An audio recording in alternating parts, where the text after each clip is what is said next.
이제 그러면 뭐 이제 상황은 주어졌고 어쨌든 총선은 끝났지만 당장에 19대 의회가 투표가 열릴 것이고 또 12월 대선을 향해서 수많은 정치 세력들, 그다음에 사회운동, 깨어있는 시민들, 무관심한 사람들 같이 큰 선상에 서 있는 것 같습니다.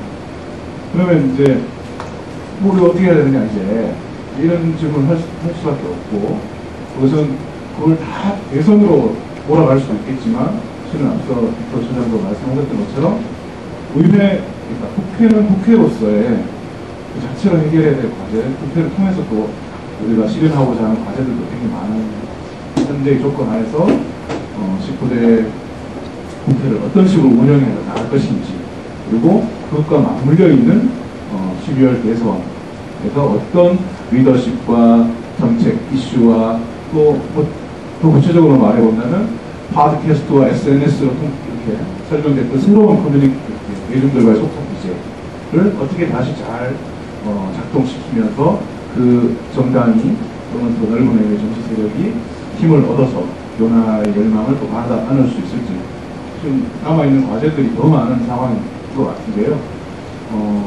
그 부분에 대해서 오늘 토론회가 끝난 이 시점부터 시작해서 앞으로 남은 약 7, 8개월 동안 각각의 영역, 뭐 예컨대 노동일 수도 있고 시민운동일 수도 있고 정당일 수도 있고 또는 일반 시민일 수도 있고 본인들이 생각하시기에 좀 더 주목하고 싶은 그 무언가를 중심에 두고 앞으로 남은 7개월 동안에 예전에 유행했던 표현대로 하면 로드맵을 짜본다면, 아니면 우선순위를 한번 더 본다면 뭐가 있을까를 또 1, 2분씩만 이야기해 주시고 다시 이제 청중들하고 같이 몇 가지 쟁점들을 좀 살펴보고자 하는데요. 우리 고원 선생님 또 먼저 하셔야 될 수 있습니다. 혹시 몰라서. 잘 모르는 주제인가요? 그 전에요. 그 전에 아까 이태호 주자에서 저에 대해서 지적한 코멘트에 대해서 조금 이야기를 드릴게요. 그러니까 아까 이태호 주자께서 좀 제 논점을 조금 오해를 하시는 것 같은데요. 그러니까 저는 연합의 필요성에 대해서 부정하는 게 아니고, 그러니까 연합을 어떻게 하느냐라고 하는 관점에서 봤을 때 대단히 잘못된 방식들이 나타났던 이런 문제에 대한 굉장히 엄정한 평가가 이루어져야 된다는 것이죠. 그러니까 이를테면, 그러니까 다시 한번 말씀드리지만, 일종의 연합은 뭐 필요한 건데, 그러니까 일종의 뭐 빅텐트, 민주진보 뭐 단일 정당, 이게 사실 결과적으로 놓고 봐도 그렇고 뭐 다르게 봐도 그렇고 사실 이게 전혀 거의 현실적으로 가능성이 없는 목표였단 말이에요. 실제로 가능성이 없는 목표를 자꾸 가능한 것처럼 이야기하다가 결국 가능하지 않으니까 결국 이상한 방향에서 매듭 짓고 그냥 이렇게 성과를 이렇게 그냥 이렇게 그 사람들만 이렇게 모아가지고 그냥 가버리는 뭐 이런 식의 이런 식으로 것에 대해서는 그러니까 엄격하게 평가를 해야 된다. 그런 점에서 제가 이제 비판을 했던 거고요.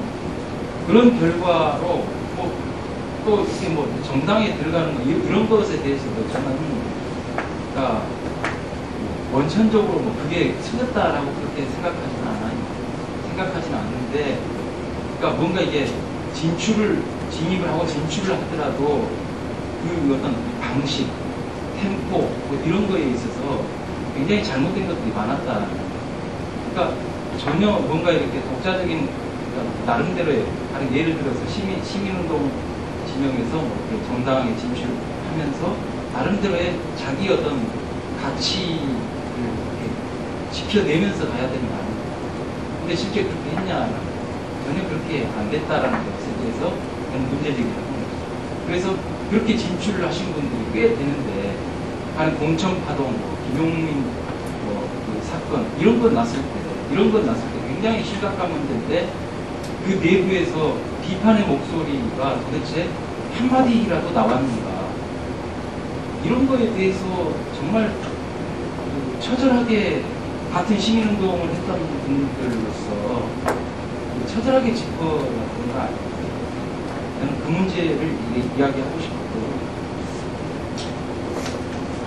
앞으로 이제 뭘 어떻게 해야 되는가, 총론적으로 말씀드리면, 저는 결국 총선에 대한 평가의 기초에서 앞으로 어떻게 해야 될 과제나 방향으로 결국 이제 나오는 건데, 결국 두 가지 축이라고 생각을 합니다. 하나는 결국은 자기 쇄신의 그런 어떤 동력들을 살려내는, 복원시켜내는, 또 그런 어떤 쇄신을 주도할 수 있는 블럭을 만들어내는 것이죠. 또 그걸 기반으로 해서 또 한 축은 뭐냐면, 특권 대 반특권의 이런 구도를 복원해서 우리 사회의 어떤 경제민주화, 보편복지, 민생개혁, 이것의 어떤 가치와 의제를 정치구도로 형성해 나가는, 그렇게 해서 개선에 임하는 이거라고 생각합니다. 이거 나온 김에 제가 질문. 네, 저도 포인트를 약간 너무 과격하게 사용한 것 같은데, 사실 그 고원 선생님 문제 제기에 대한 동의 비슷했습니다. 왜냐하면 고원 선생님 문제 제기를 받았던 게 아니라 오히려 예를 들어서 말씀하신 대로 그 빅텐트론이라든가 반일정당론이라든가 아니면 그것을 가능한 주동력으로서의 시민 정치운동 이런 거에 대해서 좀 과장된 생각을 갖고 있었다는 것이죠. 그리고 그것은 뭐 1년이나 그런 시간을 주고 그냥 확정성될 것이 아니고, 그런 거라면 우리 내부에서도 뭐 미국만 번지는 문이 떠나서 우리 내부에서도 이미 자생적으로 2000년대에 우리나라 네티즌들의 온라인에서의 운동의 역사를 다 보여주는 것인데, 거기서 무슨 전혀 다른 어떤 것이 생성될 수 있는 것처럼 표현했던 것은 좀 과장된 기대했던 것이고, 또 그러다 보니까 그 점에서 이제 고은 선생님과 조금 포인트가 다를 수 있는데, 정치권에 들어가는 과정에 대해서 약간의 환상도 가지고 있는, 조직적 진출이라고 하는 단기간 내에 가능하지 않은 환상도 있고, 또 다른 면에서 본다면 또 그러면서도 사실 은근히 쿨하지도 않아가지고, 그때 정당에 들어간다는 건 어쨌든 이걸 다 자기 스스로 주도하면서 가는 게 아니라면 한정된 권력 자원 내에 일부가 들어가는 거지 다 들어갈 수 없는 것이거든요. 그러면 그거에 대해서 준비하거나 그걸 자신이 원하는 사람들이 정말로 자기 역량을 최대한 발휘해가지고 거기서 인정받는 모습으로 들어가는 거죠.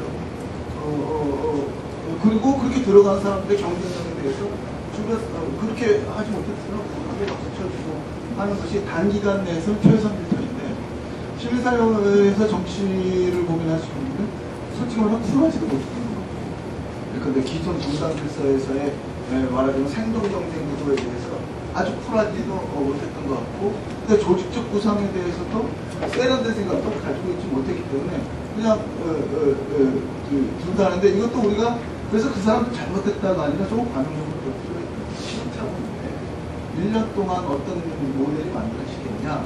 그래서 어떻게든 지금 들어간 사람에 대해서도 우리가 좀 풀어줄 필요가 있고, 남은 사람들 내에서도 이 과정이 일종의 시행착오다라는 인정하는 전제 하에서 이 블록들이 앞으로 어떤 모델들을 장기적으로 형성나갈지 지금 차분히 검토하는 게 좋겠다는 취지라는 말씀이고요. 그 점에서 저는 초기에 나왔던 빅텐트론에 대해서 매우 동의를 합니다. 그리고 한경원 선생님이 그 논평에서보다는 좀 오늘 덜 말씀해 주는데, 진영론은 확실히 문제였던 것 같아요. 우리 내부 진영론 같은 게 있어서 우리 내부에 대해서 좀 덜 가혹하고, 우리 이렇게 반대 있는 여당 쪽에 대해서는 상대적으로 가혹한 문제들이 여러 요소에서 나타나고 있는데, 이건 이제 국회나 대선 관련해서 연결해서 봅니다. 그런데 박근혜 씨가 주도하는 새누리당의 쇄신에 대해서 부정적으로 평가할 리가 없습니다. 그 다음대로 쇄신의 진정성을 갖고 있다면 그쪽의 과반수라 할지라도 예컨대 문제가 되는 박살 문제라든지 아니면 정치계 문제라든지 지금 한국 사회 병폐로 자리 잡고 이명박 정부의 실정을 나타난 것에 대한 의회 내부에서의 적극적인 개혁 노력에 대해서 쇄신을 시도하는 보수 정당으로서의 새누리당이 협조 못할 이유가 없다.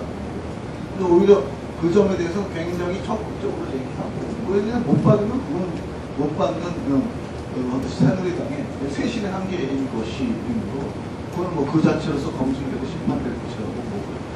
오히려 좀 적극적으로 개혁 입법이라든가 진보적인 문제들 꼭 진보적이라고 할 필요가 없습니다. 여러 가지 의제들을 세국께서 적극적으로 시도하는 방법을 통해서 사실 정책 의제를 비롯한 쟁점을 풀어가는 방식을 하나하나 나가야 될 거라고 보고요. 막연하게 되시는 분은 사실은 탄핵 이후에 노무현 정부는 정부도 잡고 우리도 잡았어요. 그리고 2008년 이후에 한국 정치판은 또 이명박 정부도 잡고 한나라당도 잡고 있습니다. 아마도 우리 국민들이 이후에 정부와 국회를 둘 다 잡는 케이스를 잘 용인할 것 같지가 않아요. 지금 박근혜 씨는 뭐 개인적으로 뭐 선거 여왕이 뭐해도 제가 대선에서 새누리당 굉장히 어렵고 이해찬 씨 그 되나요? 우리 이길 수밖에 없다 이렇게 했는데 기대를 갖자면 사실 대선 준비는 또 지금은 많이 다를 것이고 그 점에 한국적으로 시위를 하면서 우리에게 이렇게 진입한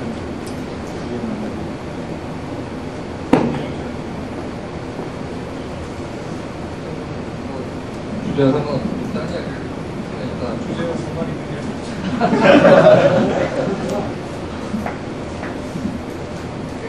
아니 앞서 이제 시민동 가들의 정책 진출 문제가 내고 대동소의 입장인데 다만 제가 강조하려고 했었던 건데 어쨌든 3, 4년 전부터 태동했던 시민정치 운동론이라고 하는 새로운 형태라기보다는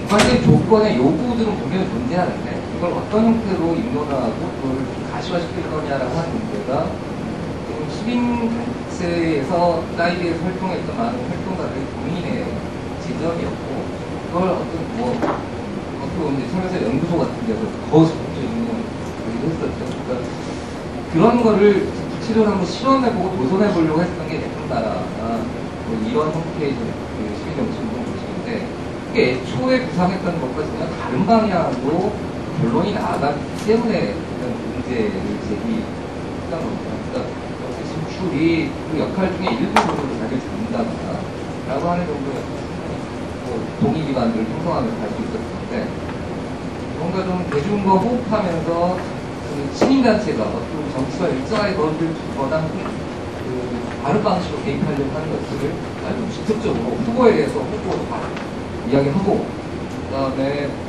시민들이 정당의 후보 결정 과정, 선거운동 과정에 적극적으로 개입할 수 있는 여러 가지 방식들을 끌어낼 수 있는 형태의 시민정치운동 이런 것들을 보긴 했었던 건데 그런 게 잘 이루어지지 못했던 점 이거에 대해서는 평가를 했습니다. 말씀드렸고 선거 관련해서 저는 이번에 생각하니까 2010년에서 2011년, 2012년까지 오는 그 주요 선거의 이슈들을 잘 들여다보면 부산급식, 반값 등록금, 예를 들어 4대강 이런 것들이 주요한 이슈였고 이거는 보면 물론 그 이외에 큰 예태 문제나 가족 문제도 있었습니다. 이런 것들이 그 이전 적어도 한 2, 3년 전부터 준비되어 왔던 이슈였고 대중적인 경력도 형성해 왔던 이슈였기 때문에 주요한 선거에 있어서 보면 이쪽 저쪽 갈라질 수 있는 신경이 이슈로 등장했었던 거죠. 근데 2012년에 등장했던 이슈들을 잘 확인 못한다라는 게 보는 우리의 평가고 이대로 가면 2012년 대선에서도 뭐가 그런 사람들이 있으면 이슈냐라고 하는 문제가 전혀 지금 감이 안 잡힌다는 거죠. 그러니까 저는 이 문제에 대해서 좀 집중적으로 시민단체들의 경우에 천착해야 하는 건 아닌가 싶어요. 아까 이제 FTA 문제에 있어서는 저는 그게 굉장히 중요한 문제이긴 하지만 선거에 어떤 판가리를 할 만한 핵심적 객지로 등장하는 것이 적절한가에 대해 조금 저는 다른 생각입니다. 그러니까 그거는 정치 세력들이나 시민단 측의 전략에 관한 문제냐 그런 생각이고, 물론 싸워야 할 문제이고, 앞서 일종의 이제 참여정부의 공과에 대한 평가를 해야 할 문제라는 거에 완전히 동의하면서도 선거라고 하는 공간에서 이거를 가지고 선거를 돌파할 수 있나에 대해서 조금 생각이 다르다. 그리고 2012년 대선이라고 하는 이 공간에서 우리가 뭘 가지고 평가를 할 거냐라고 하는 문제, 아무런 아이디어가 없는, 좀 이게 좀 답답합니다. 그래서 이게 첫 번째고요. 이게 하나의 문제고, 두 번째는 이번 선거에서 일종의 우리가 갖고 있는 개인적 네트워크의 동향을 좀 잘 살펴보면 좋을 것 같아요. 서울시장 선거 할 때는 적어도 뭐 초등학교 동창, 고등학교 동창, 대학 동창들이 투표해라, 혹은 가령 이런 피부, 이런 문제를 가지고 계속 날리고 문자 보내고 하는 이런 정말 전국민의 운동을 하라고 할까요? 자기들이 뭔가를 해내려고 하는 시도들이 되게 다양하게 펼쳐졌다고 생각하는데, 이번 총선에서 그런 시민들이 친장 쪽 아주 일부에서 투표를 독려하기 위한 시도를 했죠. 그러니까 그건 일단 큰 파급력을 갖고 있지 못하고, 저는 저쪽 보수가 똘똘 뭉치면 도저히 이길 수 없다라고 하지만, 이쪽이 일정하게 동력을 발휘할 시작하면 이거 어쩔 수 없다. 서울시장 선거에서 굉장히 어려운 싸움이었지만 적어도 55% 정도의 지지를 끌어냈던 거에 핵심적 배경이 여기에 있다고 생각합니다. 보통 사람들이 내가 생각하는 어떤 정치에 대한 이야기를 자기의 목소리를 내게 만들고, 그거를 자기의 생활 공간에 있는 사람들에게 뭔가 전달하고 공감을 끌어내려고 하는 이런 시도를 만들어낼 수 있냐 없냐, 요거라고 생각하거든요. 그러니까 저는 이제 시민정치운동의 이 착목해야 하는 지점은 바로 거기 아닌가 라고 생각하고, 그거를 기획해야 하고 혹은 네트워크를 가동시킬 수 있는가 없는가가 향후 시민정치운동이 어떻게 일정하게 한국 사회에서 정당정치 시민운동 이외에 하나의 블록을 형성할 수 있는지, 여기에 관전 포인트가 아닐까 싶습니다.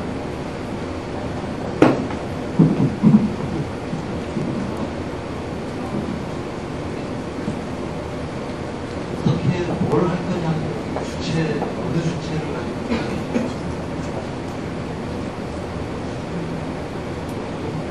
폭발적으로 말씀드리면, 주변에서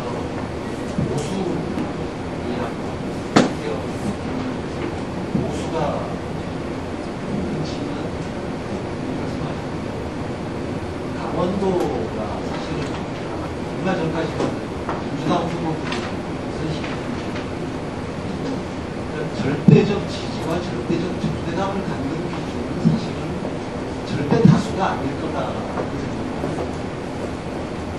우리가 좀 유연하게 대응하지 않으면 선거라는 것 자체가 하나의 살아있는 생물이어서 쓰다듬어주고 작업들어주면 사실 나한테 귀여운 유연한 사고를 가질 필요가 있는 사람이 저는 그런 점에서 저는 이제 이슈의 선정, 중앙에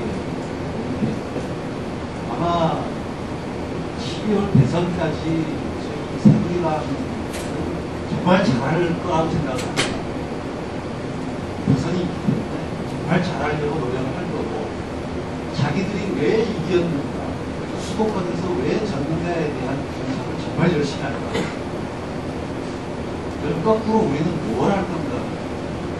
첫 번째는 실제로 한나라당이 왜 과반을 얻지 못할 거라고 이야기했고, 그러면 우리가 뭘 잘했는데 과반 이상을 얻고 승리할 거라고 예측을 했는데, 그 당시 기억을 정말 잘 되새길 필요가 있다고 생각합니다.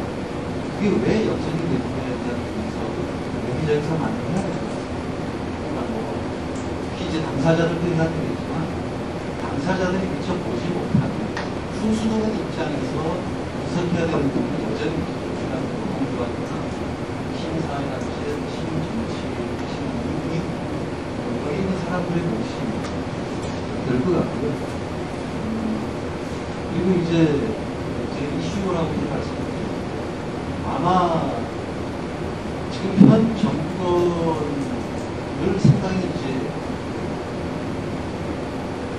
공공에 몰아넣을 만한 이슈는 사실 우리가 선정할 수 있는 이슈는 아닐 거라고 생각합니다.